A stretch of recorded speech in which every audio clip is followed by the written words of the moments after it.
Министрите за здравство на Македонија и Србија Венко Филипче и Златибор Лончар лично го претоварија пакетчето со 3500 вакцини од службеното возило на Лончар во комбето на Институтот за трансфузиона медицина.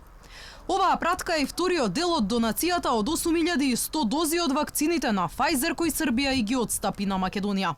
Со нив ќе се вакцинираат сите здравствени работници во ковид центрите. До сега се вакцинирани околу 1300 здравствени работници и со динамика од помеѓу 250 и 300 на ден здравствени работници продолжуваме и понатаму.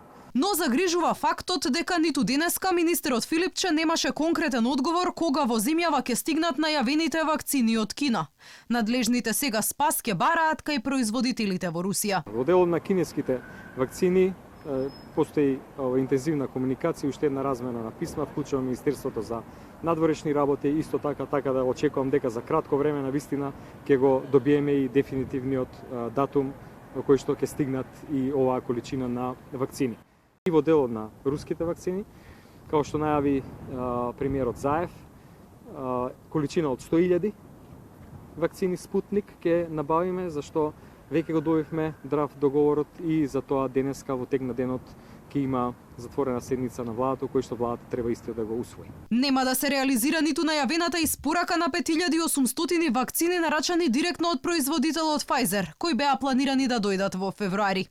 Министерот вели, фабриката го намалила производството, па затоа вакцините ќе доцнат. За разлика од Филипче, кој не сакаше да шпекулира со рокови, неговиот колега Лончар се пофали од и граѓаните на Србија може да избираат вакцини од 4 различни производители.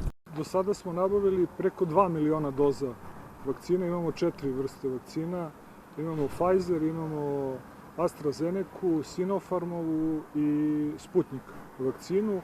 До сада имамо више од 1 милион људи вакцинисани.